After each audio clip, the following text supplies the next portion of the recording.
Thank you for listening to this download of Start the Week, presented by Anne McElvoy.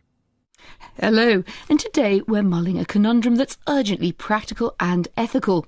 Is a man who deems the security service's lust for information to have exceeded democratic limits and releases files to the press a hero or a reckless friend to the terrorists' cause? The whistleblower Edward Snowden inhabits a moral no-man's land. He's lauded by some for risking his freedom to denounce the vast digital intelligence gathering of America's NSA and our own GCHQ. Others just as roundly condemn him for publicising details of covert methods intended to deter terrorism and wrongdoing. Around the table to discuss the Snowden dilemma with me are Luke Harding, Guardian journalist and author of a new biography of the man behind the world's biggest intelligence leak, David Omand, a former director of GCHQ, Annette Dittert, London bureau chief of the German TV station ARD, and the philosopher Alain de Botton, whose new book suggests we might all be getting a bit too embroiled in such addictive news stories. Luke Harding, you know a lot about Edward Snowden, the man, and his motivation. How do you read him? Well, he is someone who's extremely sceptical towards government and who comes from a very American libertarian tradition. He voted for Ron Paul in the year's presidential elections. He's against gun control. And really, when I was researching this book, there's a very kind of rich source for all of this about his political opinions. He authored nearly 800 comments on a technology forum called Ars Technica, where he's sort of expanding his views, pretty contemptuous, for example, of people who support the idea of social security. And it's quite interesting to see his sort of intellectual kind of awakening as someone who goes to work for the CIA in Geneva in Switzerland, becomes increasingly disillusioned with what he finds, and then turns into really a kind of spectacular whistleblower. He's not always disillusioned, is he? He says that he blogs early on, or is responding to some comment on a blog and says effectively, you know, hey dude, this stuff only works if it's secret. It wouldn't be any good if Iran knew about it. And you think, well, there's a man who changed his mind.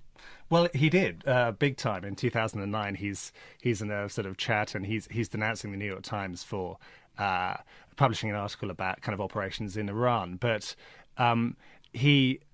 what he told my newspaper, The Guardian, is that he got hardened. That's the phrase he used. Basically, the more information he saw, the more upset he became about what he regards as the kind of security state, the surveillance state in the United States. He felt it was unconstitutional. What he said was that he was essentially waiting for Obama to unravel this, and he didn't. He stung his own nest. Annette Dittert, Snowden settled in Russia and gave his first major TV interview there to ARD, to your network. What impression did that leave of him? In Germany or here?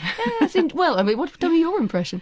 I mean, I thought he didn't say anything new, really, but to see him there really calm and collected was quite interesting as such, I thought.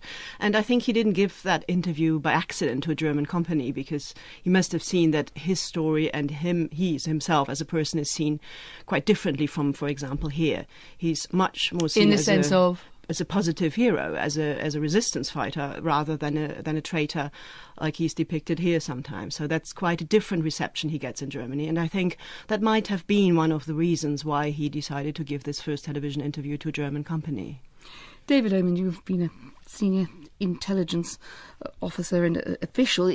How do you read the motivation of this man? It's caused you so much trouble. Well, I think Luke Harding's got it right. He describes him well in the book.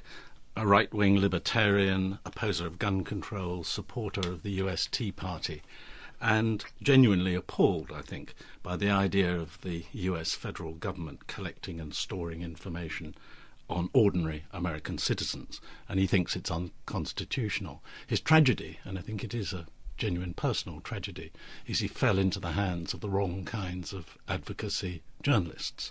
And so he ends up doing what he has said, and Luke says again in his book, he never wanted to do, which is to harm the national security of the United States, and indeed our own national security. I must say, I'm slightly gawping that if you make the decision that Snowden made to release secret information, that it's the fault of the the journalist rather than, or indeed, the responsibility. I'm not referring here to the journalist rather than Snowden. This is not an attack on The Guardian. It's really pointing out that he could have achieved his objective, which was to get the president to wake up and rein back the National Security Agency's collection of data on ordinary Americans. He could have achieved that without stealing 1.7 million top-secret American documents and thus endangering the security of his own country. Because those documents, of course, aren't just about mass surveillance. They're also about support to military operations,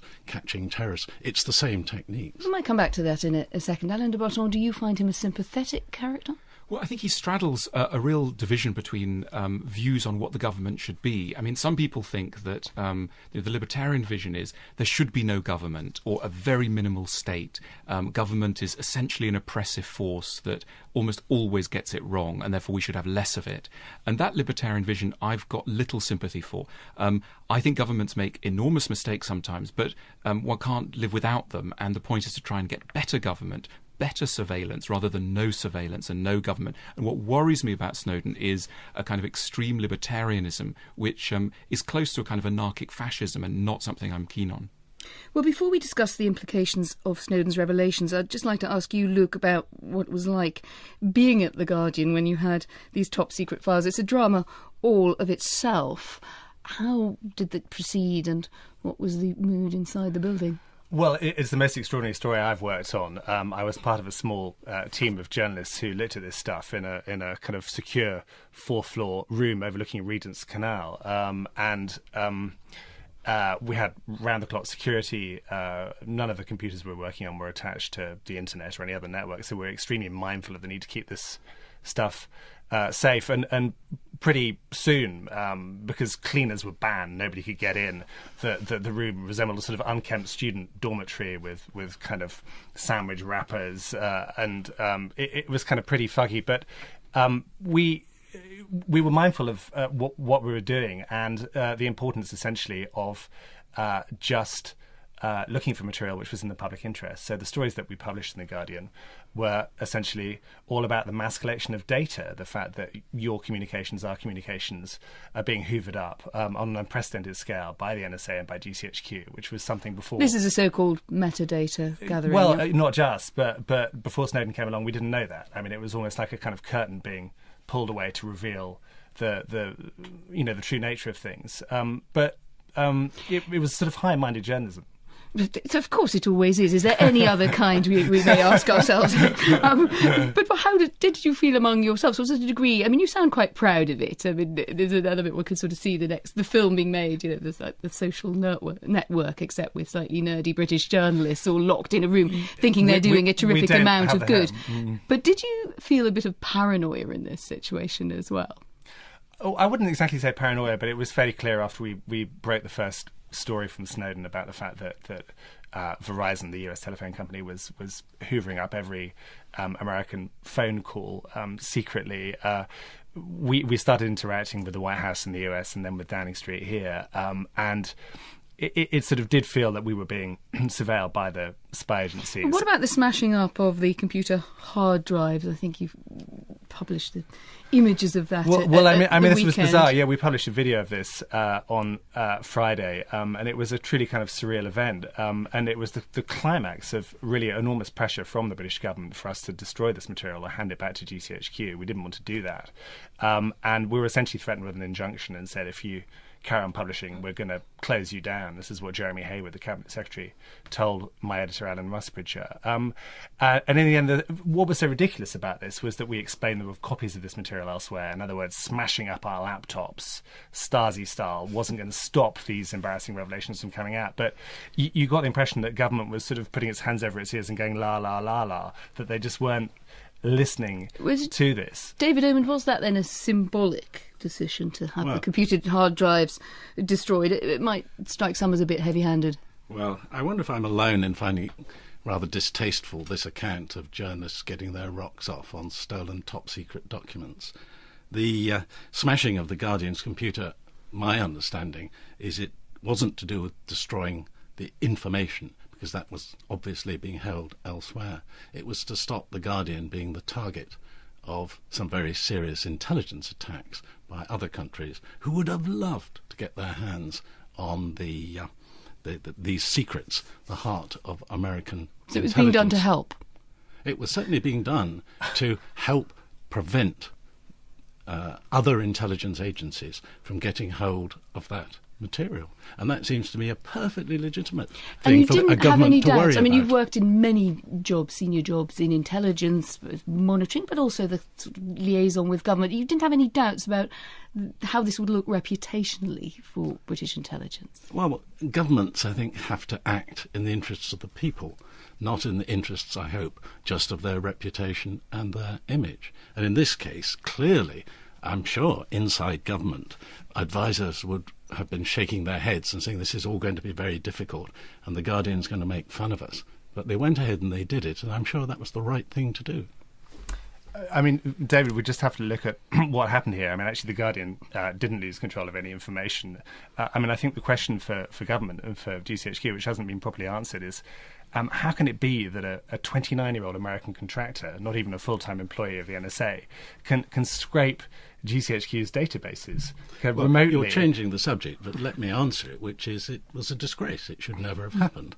If it had happened over here, and I don't think it would happen in the same way. But it has happened. It did happen. No. This is your material that was lost because of an intelligence sharing arrangement between the NSA and GCHQ. Well, that's right, but it wasn't British negligence that led to its loss. So that cannot be excused. That might be cold comfort, I suppose, in the intelligence community. Very cold comfort, and we are all less safe because of this. Well, that is a key question, isn't it, Luke? That however justified you may be in the sense of civil liberties in what you've done, that we may be less safe because of it, or indeed you may have taken risks, I say you collectively, speaking for the Guardian here, by trying to decide what to publish when you cannot possibly know where you may be aiding and abetting people who wish us great harm.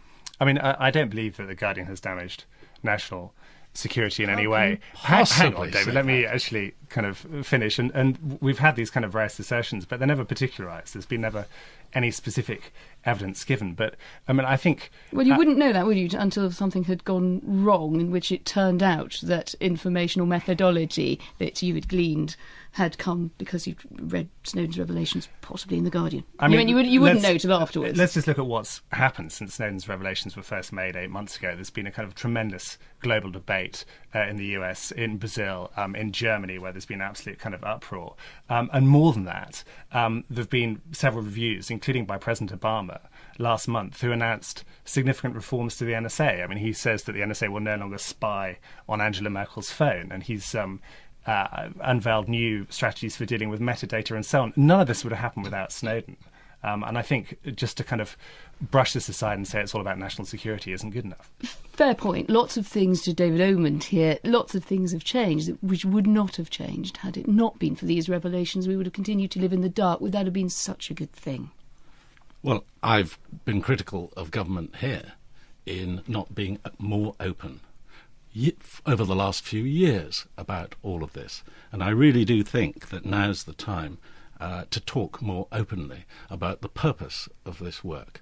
But revealing details and making all of those who are the targets of legitimate intelligence work aware of this is grossly irresponsible. So you do feel that you missed the boat then with your plea to be more open about what was happening, or at least to let the public in a bit on this?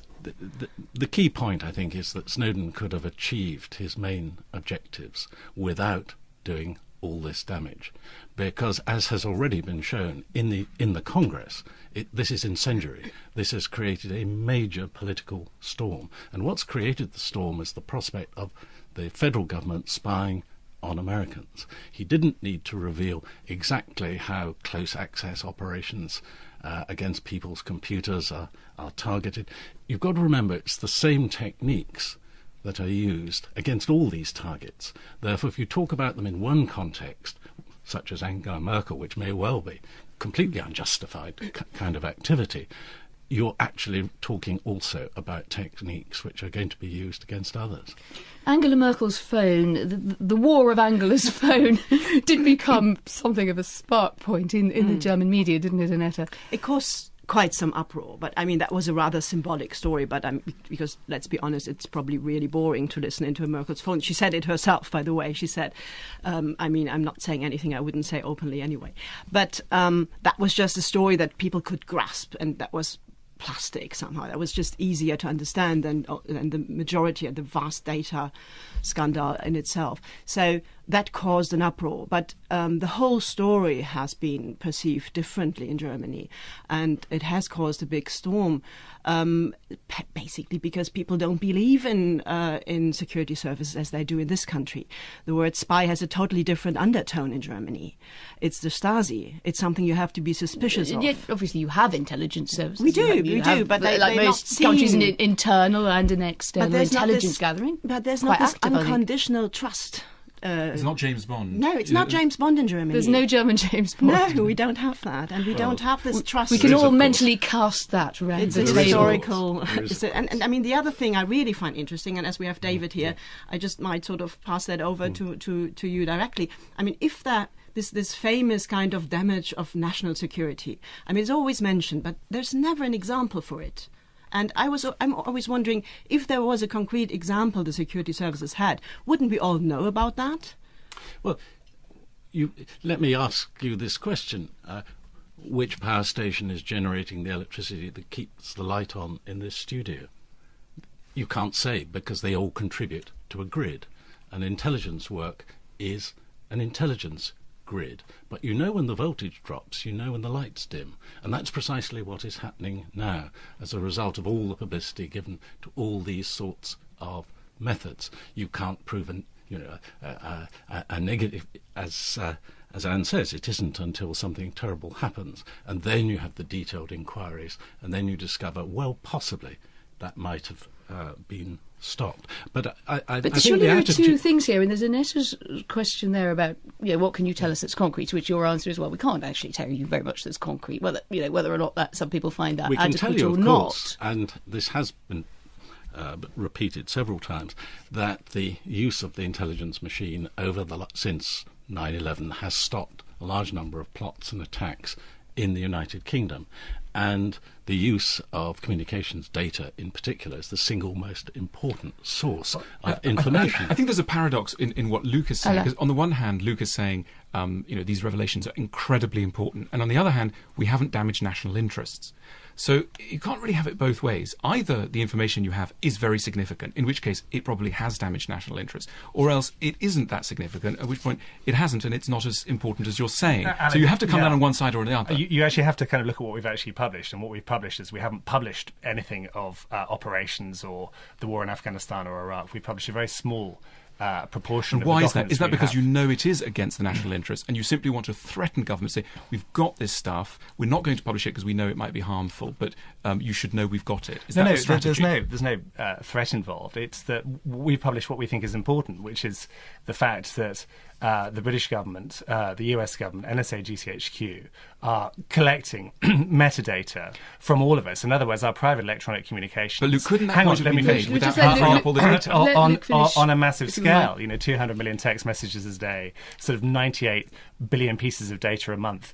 We didn't know about this. Now, there has to be a proper democratic conversation about whether this is appropriate, whether it's proportionate, about the role of Parliament. And you also have to kind of bear in mind that the laws which govern all this, which regulate all this, they were sort of drafted in the medieval period. They were drafted in the 1990s. But we can't have this debate without reliable information, and that's what Snowden gave us. Well, but along the way of reliable information, he also hoovered up all sorts of things. He was also hoovering up rather indiscriminately all sorts of data. So I completely agree with you about the checks and the need for the need to check those who surveil us, etc. But the problem is, haven't you gone too far? That point could have been made without stealing lots of data. If you yourself admit you're not going to publish that data, why did you need to go and steal it? Or why did you need to talk to somebody? We didn't steal anything. No, but why did you need to go and why did you need to back someone who was stealing it, when really what you were trying to get a debate going on is around this issue of how much the government eavesdrops on us? That's the only thing you want to do. Well, I mean, that is the debate we've started. And, really, I think President Obama standing up for an hour, announcing major reforms, is an acknowledgement that there's been overreach. And that isn't destroying, it's not sort of attacking the government about that. I think there is no paradox in that. It's about restoring political oversight over something that has totally run out of control. Well, David, I'm not challenging at all the good faith of The Guardian in trying to redact their stories and trying to keep out some of the most sensitive details, such as the names of intelligence officers, which is in the material that Snowden stole. But they didn't know what was really sensitive, and therefore inadvertently they've let out. But David, on those grounds, pretty much any journalism that is revelatory about the security services is always going to be on the pranger, because you can always come back and say to any of us who found something that we found worth publishing that we didn't quite know what we were up to. It's sort of infantilizing, is an argument. No, I don't think I agree with that. You could certainly make an argument that some damage would be inevitable because you're putting the story on the front page, and you justify that by the public interest in making this story public. But to go on and, as these newspapers have done, reveal how close attack operations work, how the Tor encryption system was got round, and I could go on with lots of other examples about encryption. But what I'd like to know from you is, what I'd really like to know is, do you think it's all right? I mean, do you think, as a former director of GCHQ yourself, is there any part of you that worries that because we now have the capability to gather so much more data from so many more sources relatively easily through digital means, that this can simply expand towards infinity? Is there any degree of this that you think has overstepped the mark? Well, I think that may well be the case. What would it be? I think the NSA's collection of large amounts of data on American citizens, which it turns out was only accessed 688 times in a whole year, and not surprisingly, the President has said, NSA, stop keeping this. That seems to me quite a good example. But nothing in Britain that would... I think the British system is well regulated. Luke is wrong in saying the laws are outdated. I was the Permanent Secretary of the Home Office when we passed actually, there is something of a legal challenge going on, or at least different legal opinions are being offered to Parliament and elsewhere. Well, of course. Some of which you can always get legal opinions. Not least European let law. let them have the debate. I've got no objection to that. But let's also remember public opinion here. The Guardian view is a minority view. There's a poll published today by TNS that shows a large majority think the government should prioritise reducing the threat posed by terrorists and criminals rather than privacy. And that kind of polling shows that, unlike Germany, there is a different attitude. Unlike here. The rest of the world, I would say. I mean, this story has been a big story everywhere in Europe, in the States, except in Britain for all kind of reasons. And if you would do that poll in Germany or somewhere else over the continent, you would certainly have a totally different outcome. But the fact is, I mean, last word to look at in this round, I mean, the fact is it was published here, it is about here, and here's where we are. So, what about that view, Luke, that actually when push comes to shove, and we've had terror attacks in recent memory in this country, that people will back security against civil liberties? I mean, I don't think it can just be a binary conversation of security versus liberty. There's so much more kind of at play here. It's about our digital world going forward, and how much information we give the state, and whether actually this sort of surveillance is effective. There are all sorts of, there's no evidence actually this mass selection of metadata really works in foiling plots. At least that's what Obama's own review panel has concluded. And I don't agree with David on legislation. These laws were drafted before the era of Facebook and Google and so on, and they clearly need to be looked at again. Annette, you talked about the response in Germany being different. Can you unpack that a bit for us? I mean, this is modern Germany. It's post-unification. It trades and spies on the rest of the world, along with the best and worst of other countries. What makes the response in Germany so strong, do you think? I mean, it certainly has historic reasons. I mean, as we have already started discussing, I mean, the word spy doesn't have a positive connotation. It has a totally different undertone. And, I mean, the German public in general is very wary and suspicious of security services for historic reasons. And Angela Merkel's mobile hack attack story was just one little thing that was a big story there. But the main story is the Snowden story as such, and that there has been no political oversight over the activities of the NSA. The thing that puzzles me a bit as a former Berlin correspondent is, as you say, there's a country that's had bitter experiences with the Stasi in East Germany, and of course the Third Reich before it, so perhaps there's a bit more of an analogy there. But now this country is in a different phase, and it's actually quite an active country in intelligence gathering terms. And if you look at it, I think it's widely thought, at least, that it can hold a candle to the French when it comes to commercial espionage. So is it a bit hypocritical? Yes, I agree. I mean, I think the whole reaction of Merkel, that has been rather careful as well, and the whole discussion, mainly the Merkel reaction was hypocritical in a way, because of course BND, you will know that, David, is using the data as well. And if push comes to shove, if you would really look into how much has the German security services been collaborating with GCHQ and NSA, you would be surprised. But that doesn't mean that the opinion in the German public isn't totally different. And that's why Merkel has to react to that. But she always, being a very pragmatic politician, always does it only to a certain point. So, for example, the whole discussion on granting asylum to Snowden, this will never happen, although you have that discussion, a very lively discussion in Germany. What this part of the discussion, I think, brings out, though, is that in a democracy it really is important to have public trust in the kind of oversight of these kinds of activities. And that's an area where I think both ourselves and Germans, French, indeed the Americans themselves, do need to look quite hard. Do we have the right mechanisms in place? We've just given, as a people, we've just given our own parliamentary committee some new powers. I regard them very much as on trial to see whether they are capable of using them. Alain de Botton, we're going to come on to the nature of news that you discuss in your book in a moment, but it's interesting, isn't it, that this story hasn't made more impact or any sort of similar impact on readers here to the strong reaction that Annette outlines in Germany. Why do you think that is? I think readers struggle to connect it with things in their own life. If I was the editor, I think that the line that most people can really understand is it's part of that long story whereby we're learning what it is to use the internet. We used to think that the internet was a very private place where what we did was, very secretive, more secretive than chatting to someone, over a table. And actually, what we're finding is that it's like taking a megaphone out into Trafalgar Square and being recorded by everyone. It is the most public forum that you can enter. And that's paradoxical because it seems so intimate and so private. It is not. And this whole NSA story is part of us as a people, as a society, learning that the internet is a desperately public place. And if we want to do anything that's in any way could compromise us in any area of life, don't do it on the internet. Good advice there. I mean, Annette, you report on what's happening here now in your role as bureau chief in London. Do Germans understand our lack of reaction, or do they just think this is a peculiar British torpor and we haven't woken up yet to the dreadful excrescences are being committed in our name?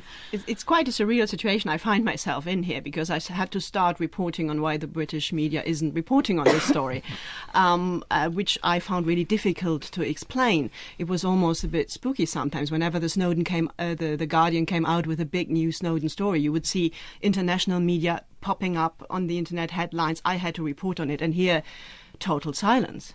And at some point I started... Well, it is discussed here. I mean, not least we're sitting here giving it 45 minutes in the morning, so it is discussed here. Less. And I mean, even bigger stories that sort of were affecting the British public weren't reported to that point. What do you think our reaction is down to? You're good at reading the British psyche and explaining us to I think it's several layers. I mean, I think one reason is that just the British media, mainly the Murdoch press, hates The Guardian, and that's why they boycott the story.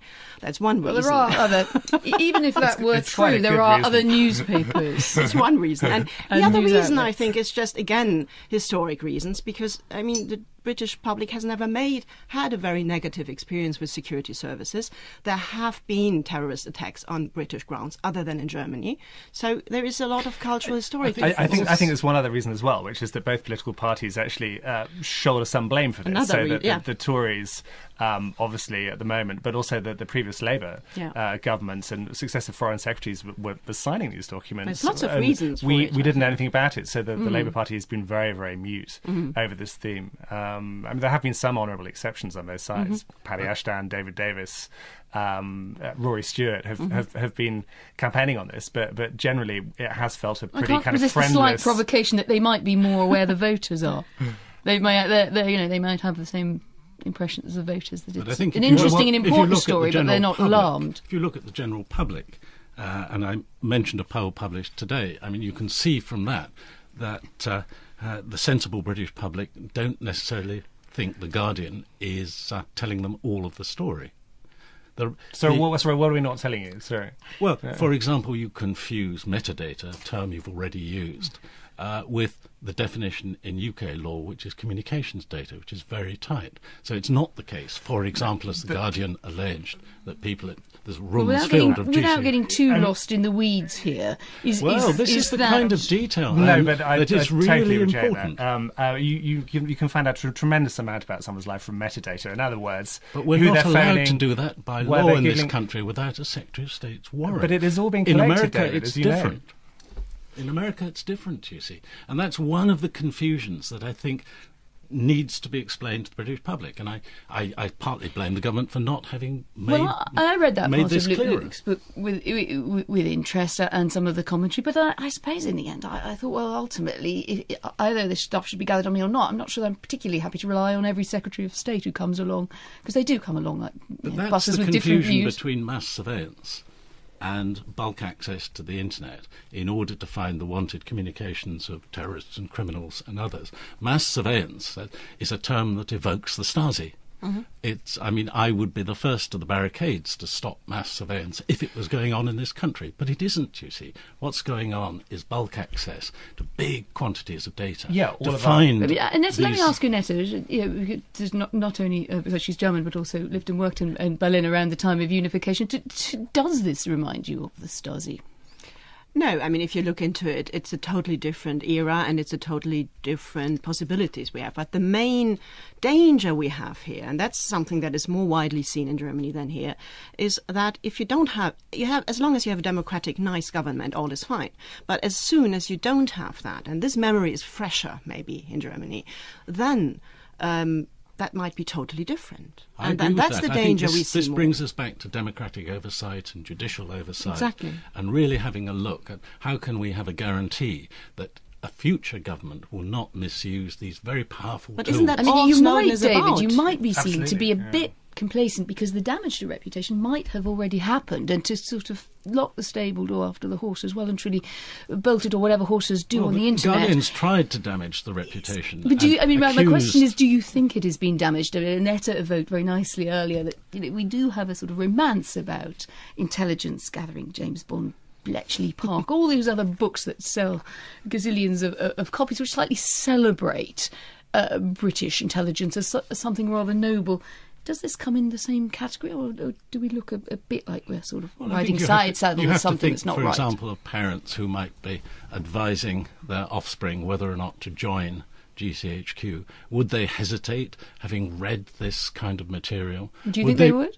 They might, because The Guardian has accused them of breaking the law, which isn't true, and they're not. But that's the kind of issue that I think needs to be talked about, teased out. Alain, you've written your book, The News, A User's Manual.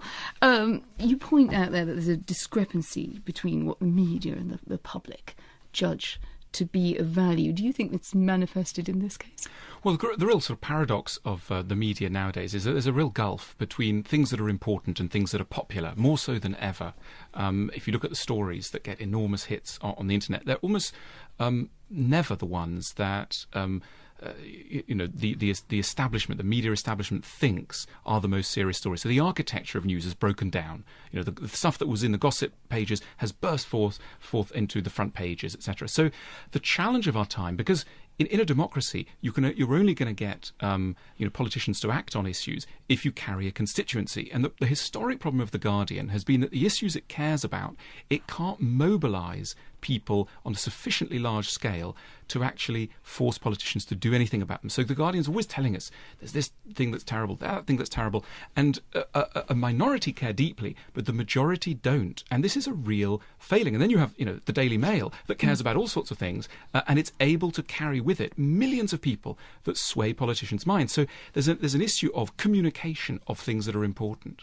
So why does that matter so much if, say, a smaller number of people choose to read The Guardian or read The Guardian online, get worked up about the things The Guardian gets worked up about, and a larger number of people read The Mail and read Mail online and to the sidebar on Kim Kardashian's latest activities or a bit of thigh that somehow got displaced.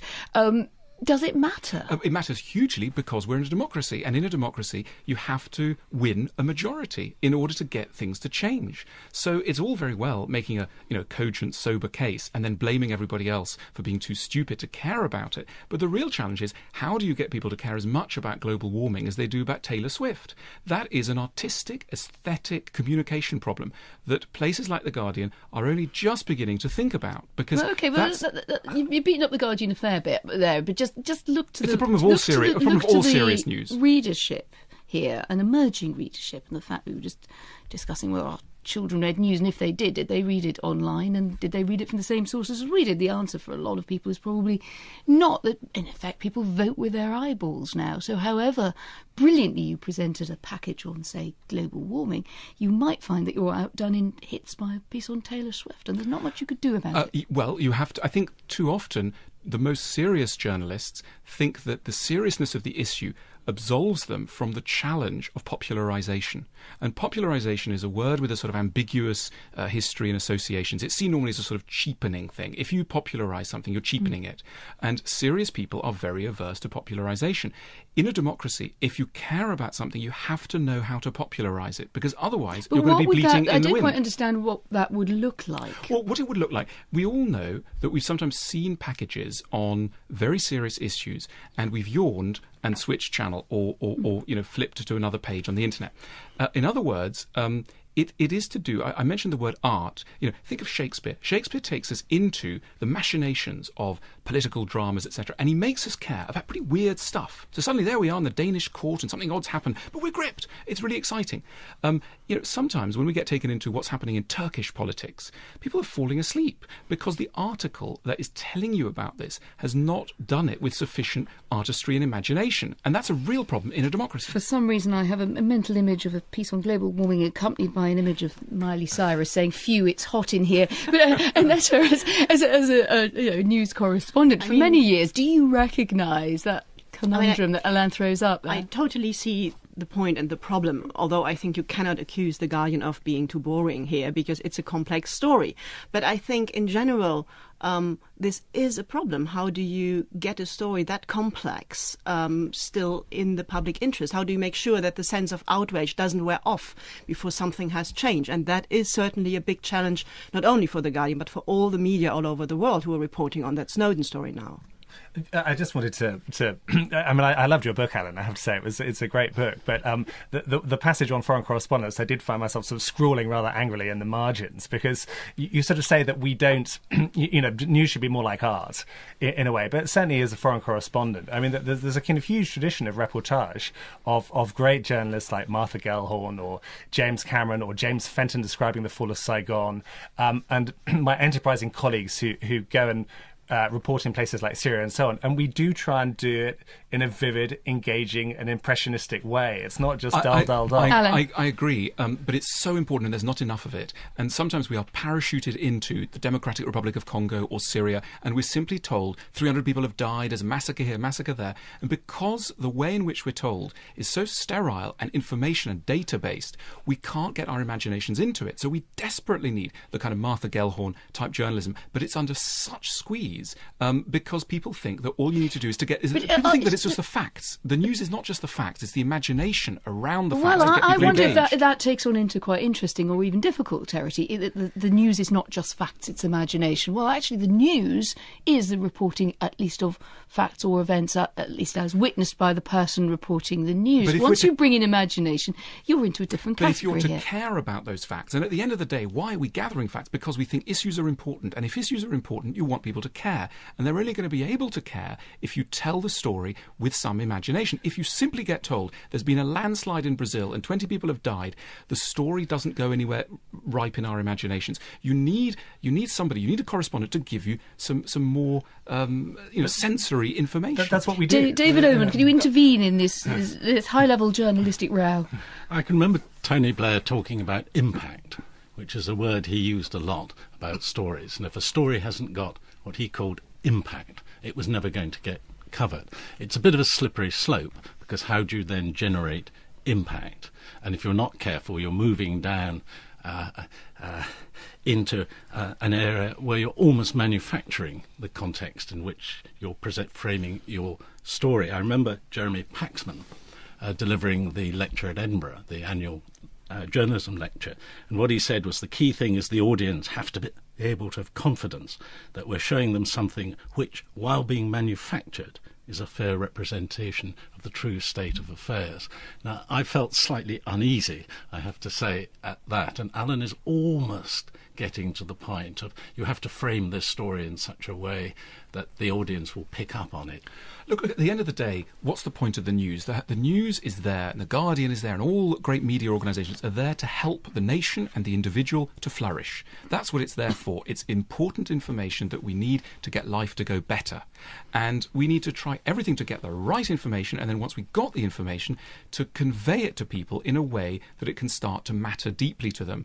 And I think a lot of the problem of the media is that the information that gets most people excited is trivial, whereas, the stuff that really matters, it just doesn't get the hits. And this is a historic problem, and we're still learning to live with the news. We're still learning to cope with what it means to have so much data thrown at us every day. It's very challenging. Very briefly to that, Luca, would you rather have the big story that didn't get many hits, or the story that got lots of hits that you didn't think was so important? I think you Very can have briefly. both. We've been publishing since 1821, and the video where Snowden outed himself in June of last year is the most viewed piece of journalism in our history. 3.7 million people viewed it. So I'm not sure I buy your thesis. Well, there we must leave it. But thank you to all my guests. Luke Harding, who's the author of The Snowden Files, the inside story of the world's most wanted man. Annette Dittert, London correspondent of German TV network ARD. Alain de Botton's The News, a user's manual, is out now. And Sir David Omand is taking part in the debate, What Have You Got to Hide, at the LSE on Wednesday. Next week, Tom Sutcliffe reveals more secrets, this time from Arc to Vermeer, with Irving Finkel and Colin Blakemore. But for now, thank you and goodbye. There's more information about Start the Week on the programme's website. Go to bbc.co.uk, where you'll also find many more Radio 4 programmes you can download for free. Changed his mind. Well, he did, big time. In 2009, he's in a sort of chat, and he's denouncing the New York Times for publishing an article about kind of operations in Iran. But what he told us, what he told my newspaper, The Guardian, is that he got hardened. That's the phrase he used. Basically, the more information he saw, the more upset he became about what he regards as the kind of security state, the surveillance state in the United States. He felt it was unconstitutional.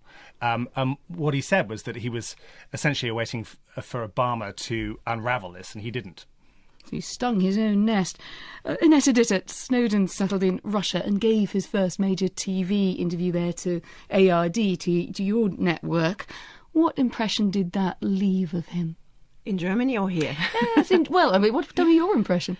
I thought he didn't say anything new, really, but to see him there really calm and collected was quite interesting as such, I thought. And I think he didn't give that interview by accident to a German company, because he must have seen that his story and he himself as a person is seen quite differently from, for example. You know a lot about Edward Snowden, the man, and his motivation. How do you read him? Well, he is someone who's extremely sceptical towards government, and who comes from a very American libertarian tradition. He voted for Ron Paul in the US presidential elections. He's against gun control.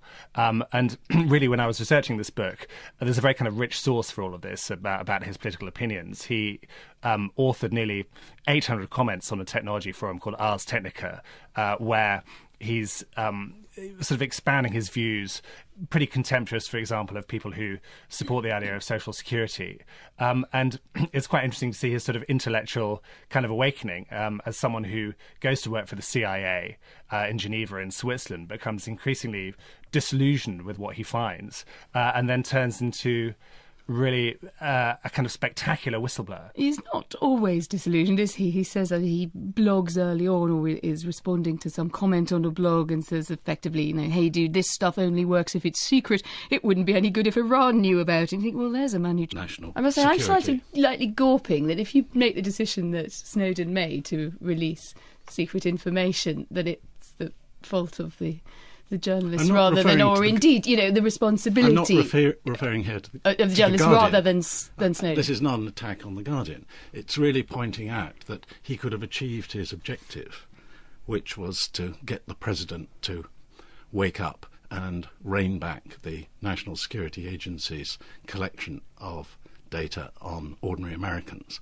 He could have achieved that without stealing 1.7 million top-secret American documents and thus endangering the security of his own country. Because those documents, of course, aren't just about mass surveillance. They're also about support to military operations, catching terrorists. It's the same techniques. We might come back to that in a second. Alain de Botton, do you find him a sympathetic character?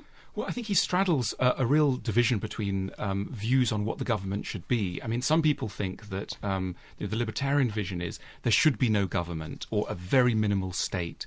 Government is essentially an oppressive force that almost always gets it wrong. Thank you for listening to this download of Start the Week, presented by Anne McElvoy. Hello, and today we're mulling a conundrum that's urgently practical and ethical. Is a man who deems the security service's lust for information to have exceeded democratic limits and releases files to the press a hero or a reckless friend to the terrorists' cause?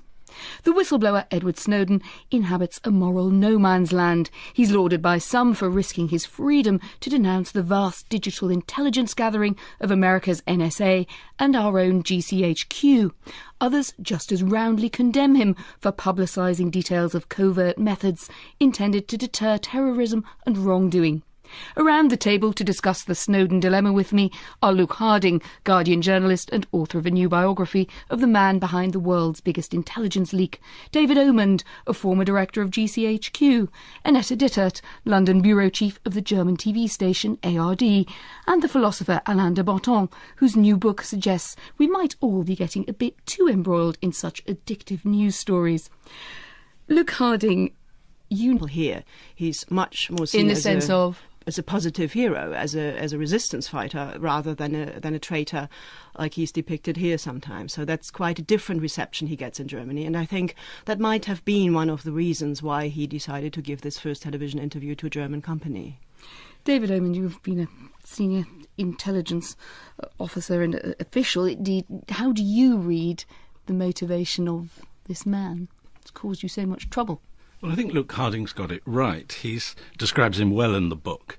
A right-wing libertarian, opposer of gun control, supporter of the US Tea Party, and genuinely appalled, I think, by the idea of the US federal government collecting and storing information on ordinary American citizens, and he thinks it's unconstitutional. His tragedy, and I think it is a genuine personal tragedy, is he fell into the hands of the wrong kinds of advocacy journalists.